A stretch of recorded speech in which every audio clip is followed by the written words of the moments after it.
For many people, it is unclear what meditation is.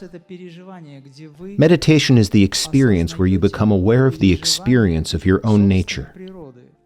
I did not come here to give religious concepts from India. Do not think about it. I am not religious. Meditation is a scientific concept. It is a scientific justification of communication with your higher self. But it is impossible to understand oneself through the mind. It is necessary to go beyond the limits of the mind. Therefore, I say, while the universe hasn't yet forced you to practice, start on your own through awareness. If a person has not grown tired of suffering, then he will not practice. The person who is tired of suffering or afraid, because he has already suffered, starts to do something. You are all like that.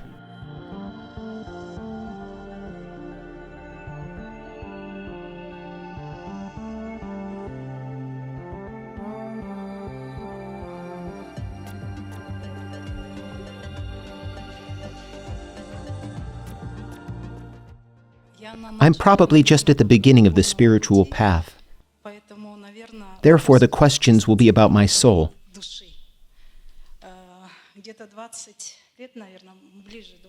I have been fasting for about 20 years.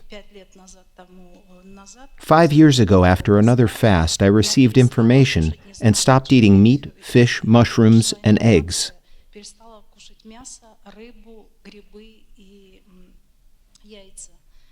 2 years ago, I started practicing yoga, but I just can't meditate. For some reason, the mind, like that little monkey, starts jumping. When I tried to meditate, I feel comfortable. My soul opens up. I have a feeling that I must serve people. I would like to know your opinion. Am I on the right path? What do I need to do for this? Second question. 6 months ago, I met a man, and I'm afraid there will be some obstacle on my spiritual path.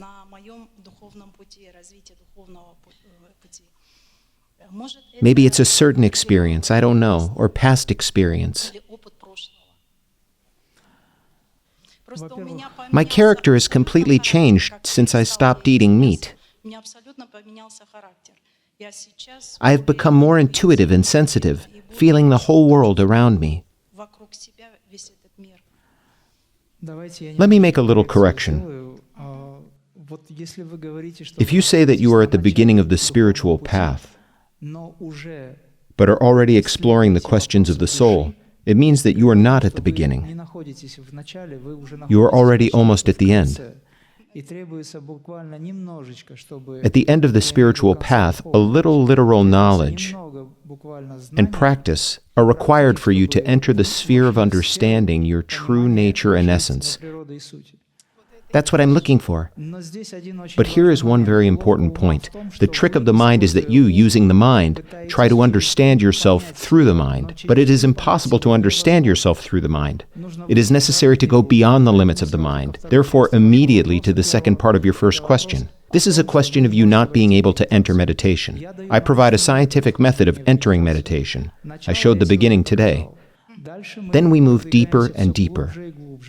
There are methods of scientific concentration, how to turn off the 5 senses one by one. Sight, hearing, smell, touch, and taste, which do not allow you to enter a state of silence and peace. Meditation is a state beyond the mind. For many people, it is unclear what meditation is. Meditation is the experience where you become aware of the experience of your own nature. When you are in the mind and visualize clouds, when you have an incense stick with a pleasant smell, aroma, music, this is not meditation. When you sit folding your fingers, not even knowing how it works, this is not meditation. This is just a yoga image that you saw on YouTube, for example, or somewhere else. Meditation is a state that you are experiencing right now if you are able to go beyond the mind. In this state, you do not have fear that the person sent to you by the Almighty may hinder you.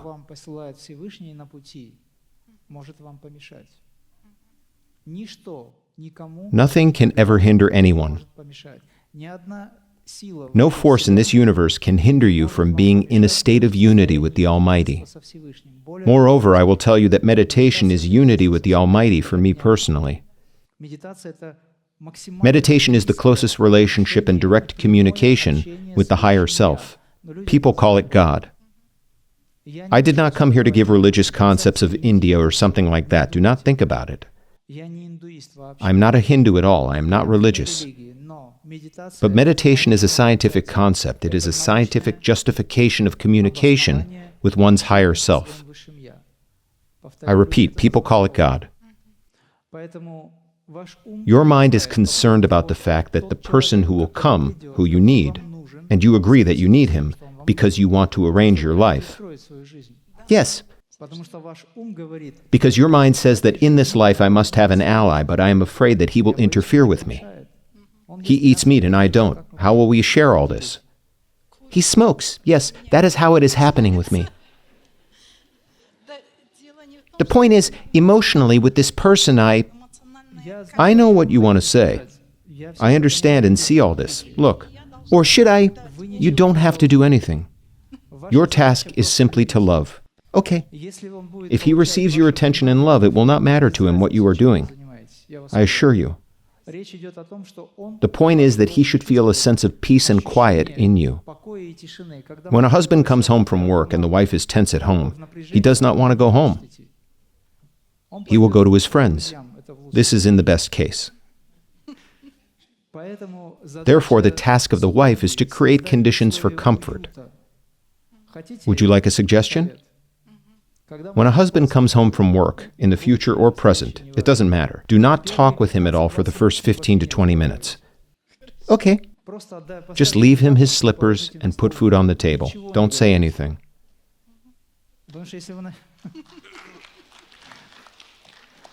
Because when you start talking to him, problems will start. Okay. He is not home yet at this moment. Just let him eat, rest. Then you can start talking. For girls, women, for future or present spouses, I have already said this to some. I will repeat it again for everyone. You cannot imagine what energy, strength you possess. You can, as I often say, make a warrior, a man, a hero out of a rag, or a rag out of a hero. I will explain how. You can hound him. This is powerful programming. Just hound him. In a good sense, of course. That is, when you feel that your spouse or your friend, no matter, the future spouse is not as you would like to see him, you simply, by feeding him, communicating with him casually.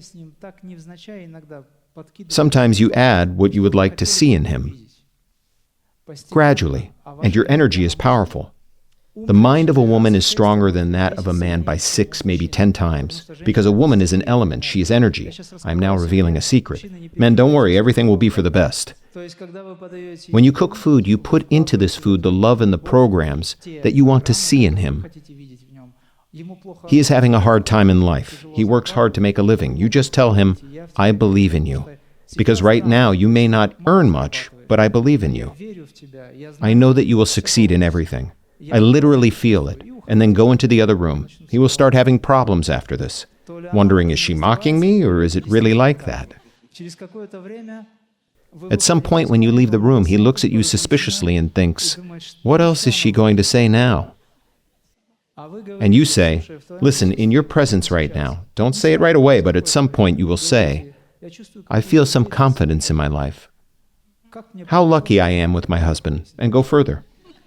He will begin to have even more problems soon, because his mind does not understand what is happening at all. He might say, are you feeling okay? What's the matter with you? Just yesterday you had a go at me. Yesterday? Me? I always think highly of you. You understand, right? I'm speaking to everyone now. This is a very important point. Thank you. When a woman cooks food, she puts her energy into it. What you think about is in this food. Short example.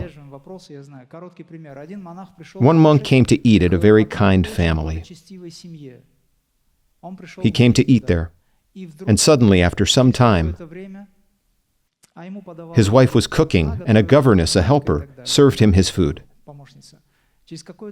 At some point, this kind monk suddenly saw a statue standing there, silver, and a thought appeared in him that he wanted to steal it. Can you imagine? He quickly came to himself. He left this house and could not understand for a long time what was happening. It turns out that the governess, the assistant, who always wanted to steal this statue, had served him the food. He was so sensitive that he immediately perceived it. We are what we think. Please, always maintain control. Why in Islam and Christianity a prayer is said before eating? To remove, neutralize the karma of those people who were preparing. It is possible to eat this food without neutralizing the karma in order to neutralize the karma of this person who cooked it. This is already the level of a master. This is how we help this world. Okay, all the best to you. Thank you. Good evening, dear master. Good evening to everyone present. First of all, I wanted to thank you for your kindness, warmth. You don't know me yet. The good that you bring to us for trusting us. What do you bring to us? Okay, I'm joking. Special thanks to your family and the whole team. Thank you. Gratitude for this meditation that you conducted right now. Thank you. The first question is this. Thanks to you, I regularly practice, to the envy of many, since last autumn. I wanted to know what qualities should be cultivated in oneself first and foremost for successful practices in spiritual evolution. In continuation of this question, what should be the main motivation in practices and in general in spiritual evolution? I will combine your two questions into one. No qualities need to be cultivated in oneself. Nothing needs to be cultivated at all. Kriya Yoga will educate you. If you don't practice Kriya, life will educate you. I'm not answering you right now. I know that you practice. The question concerns everyone. I am told that one must practice. Must. It's hard for people to do this because there are everyday duties, supposedly, that must be fulfilled. They say, how to make yourself do it. How to make yourself, figuratively speaking. Nothing needs to be done. To make yourself do it, you also don't need to do anything. Just in one moment, you will understand that it's impossible. Therefore, I say, while the universe hasn't yet made you practice, start on your own. Through awareness, through motivation, which you possess, I want to live and be happy. If a person is not grown tired of suffering, then he will not practice. The person who is tired of suffering, or who is afraid because he has already suffered, begins to do something. You are all like that. If you want to awaken in yourself the qualities that are given from above, a striving for truth, for justice. Today, the Master opening our event said, the pursuit of unconditional love, of peace, of tranquility, to be strong, awaken the wisdom with which you came. Did you come with this wisdom? I'm not just convinced of this, I see it. You just don't remember it. The task of Kriya Yoga is to awaken this memory. The goal of Kriya Yoga is not to make one happy, but to help one remember that they are already happy. Therein lies the difference between this method and all other methods. So answering the question, you don't need to awaken qualities in yourself. You will naturally do this if you understand that life depends not only on your breathing, but upon who gives you this breath. If you stop breathing, you will die. If you breathe consciously, but cut off the connection with the on high, death also occurs. You know, in Sanskrit or in yogic writing, or in an epic, when they say that someone wants to kill someone, they don't say, I will kill you, but they say, I will take away your prana, life force. The cessation of the presence of prana is death. A person dies when prana stops being in the body. We have several types of energy, the essence of which is prana, life force. When life force leaves the body, a person dies. Therefore, we should not be dead in life. From the point of view of those who do not understand, are sleepy, unable to do anything, as it seems, we refuse the talents that the Almighty has already given us at the moment of birth. Therefore, you don't need to do anything. You just need to understand that you can't live like this. And you have motivation. I want to be happy. I want to live long. I want to be aware. Then it will make you practice. Choose yourself a faith practice and move forward. She will give you all the qualities from within. You will be similar to that person who lives, and he just exudes those qualities. For example, an honest person does not know what honesty is. As soon as we say, "I'm honest," we lie to ourselves. A fish swimming in water does not know what water is. She is just within it. This is her environment. She lives there. They are connected, water and fish. We are connected to the Almighty because we swim inside Him, figuratively speaking. He is like a mother carrying a baby, inside, creating a new universe, in exactly the same way we are located inside the Almighty. Only we call it the higher self or absolute, if you want, as you wish. Do you understand what I'm talking about? When you practice Kriya, it changes you from the inside, because the qualities with which you came are awakened in you. You don't need to do anything artificial except for regular practice. Thank you. Master Imram, I have one more question for you. I was at a seminar in Astana last autumn. Is it possible to attend such events for the second, third, fourth time, or is it better to come to a retreat instead? You can come to the retreat, but if you feel that something is not finished, and your seminar practice is not completely understood by you, then in principle, you can come to the seminar. I have people who constantly attend seminars. By the way, not because they aren't good students, but because every time they immerse themselves more and more.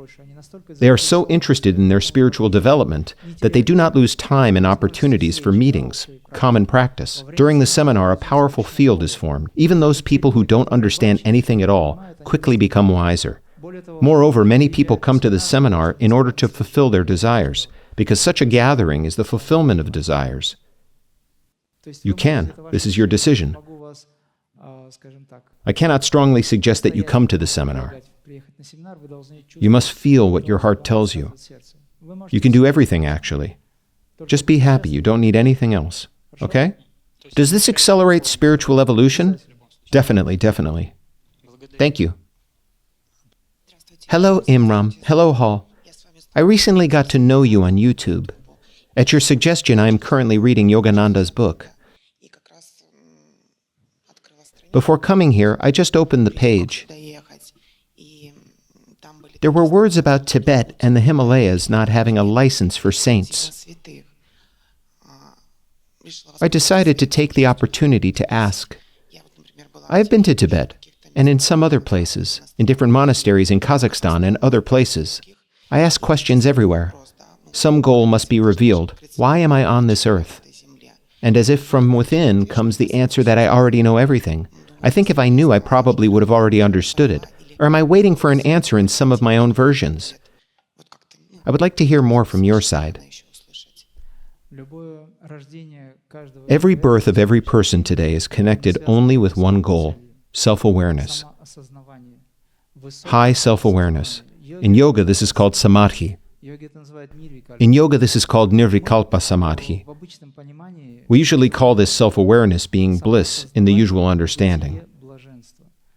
In yoga, it is expressed as Sat Chit Ananda.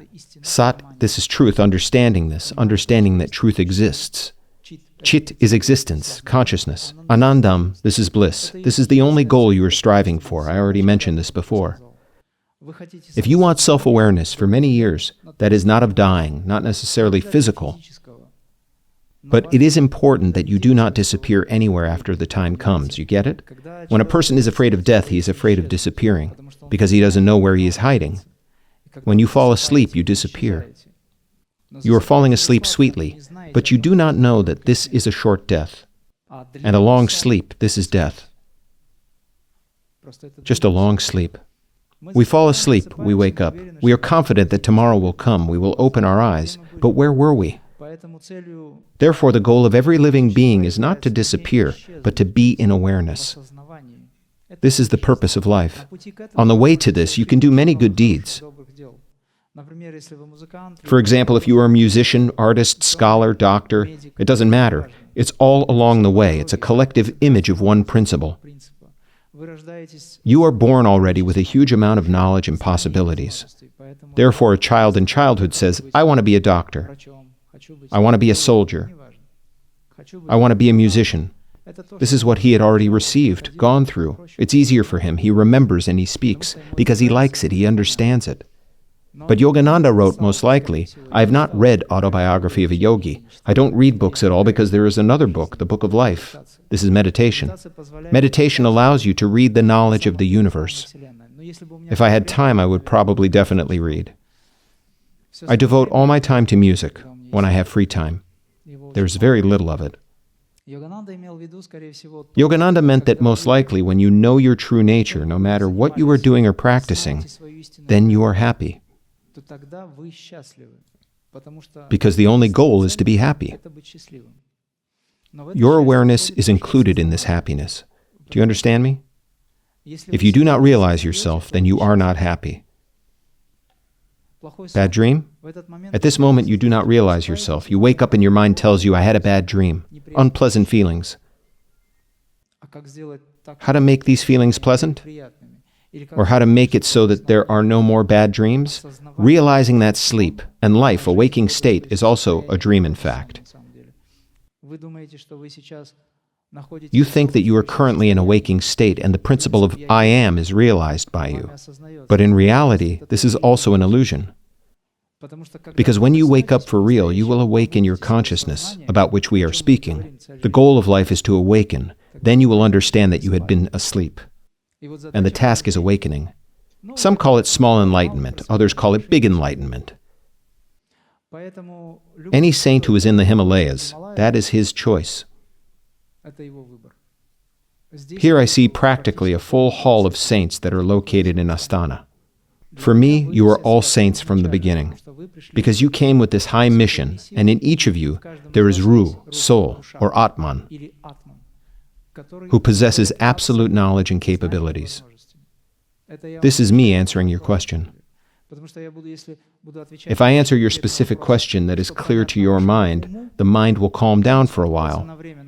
But dozens of other questions will crop up on the basis of what I said. Turn off everything that your mind broadcasts to you, and simply switch your attention to that whom you really are. It would be the best thing to do. Then the suffering will leave you. I'm a little shy, that's why she wrote down her question on paper. I am also shy. Please read and respond. I am uncomfortable. Let's practice together, shall we? No? You don't want to train? There are a lot of words here. I can't read. How about I read it? Just a second. Go ahead and answer. This period of uncertainty has already gone on more than 10 years. What is it related to? Programs? Maybe something karmic? How long will it last? You are already answering your own question for me. It is related to the fact that you do not want anything. Possibly. May I ask a question? No. This is for Master. Okay, she is under the impression that she has the same problems as you. What you listed here is what you are afraid of. You don't want this. You have a certain experience that you do not like. You are not sure right now that if this happens, it will make you happy. Therefore, it is easier for you. But your mind says, all have it, so I must have it too. I kind of want to, but in reality, in my subconscious mind, there is don't want to. It's easier for me. I'm afraid. Here's what we're talking about. You need to understand what you live for. Again, we return to the source, to the original. What is the goal of your life? Be happy. Do you think you will be happy if you go to work? I don't know. Let's say someone does not have a job. Then he says, I am unhappy because I don't have a job. What do you work for? To make money. Why do you need money? To buy things. Why do you need things? In order to look good. Shopping. Is this happiness? Yes. Agreed. When you come to the store and see your favorite item, for which you saved money for 2 months, at this very moment someone buys it, right from under your nose, and there's none left, what do you feel? I've had enough of this store, and its suffering arises right here. Either onto this beautiful, very expensive, very expensive thing, someone accidentally spills coffee. Or a little child accidentally scratches your car with a key or something else. Suffering arises immediately. I was cleaning my boots this morning and suddenly they got stepped on in public transport. How can I walk with such dirty boots? Your mind has a huge amount of additional factors that spoil your happiness. Therefore, what should I do with myself? What should you do with yourself? Engage in spiritual practice, because what you have written about here requires energy. In order for a person to receive energy, he should not scatter it on fears that come in from all sides. Your mind says, I need this, this, and this, and immediately does everything possible to make sure he doesn't have it. Possibly. It is impossible. It's impossible like that. But you are smiling right now. Why are you smiling? Here and now. Are you happy to be here? Yes. I am staying here to live, here and now.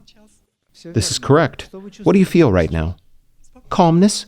Calmness. Why don't you feel it in another moment of life? I don't know. Because your mind doesn't know how to achieve peace when we are not together. But at the very start, I gave a practice. You just need to go deep within yourself, learn to feel the spine, and through this state, achieve peace again and again. But against the background of this, of course, it's best to start spiritual practice. I'm practicing. Practice Kriya Yoga. I've been practicing Kriya Yoga since August 19th, 2022. You're not practicing Kriya Yoga yet. You are doing it formally. Your task is to enter this state. Your task is to believe that what you are doing will transform you. I don't want to persuade you now. It takes some time. This requires regular practice. You need more energy. More energy means more opportunities. Don't dissipate energy in vain on your worries and fears. Being in the here and now, just give yourself the adjustment. This concerns everyone now. The question is very good. Adjust your attitude accordingly that from this moment, all the energy I possess, and you have a huge amount of energy, it is not going anywhere. The law of conservation of energy is present. You simply don't use it, hence it dissipates. All the energy I possess, I concentrate in the spine, in the present. From this state, I make a decision. From there, as you please. That's all. There's nothing wrong in desires, but it's bad when desires take over you.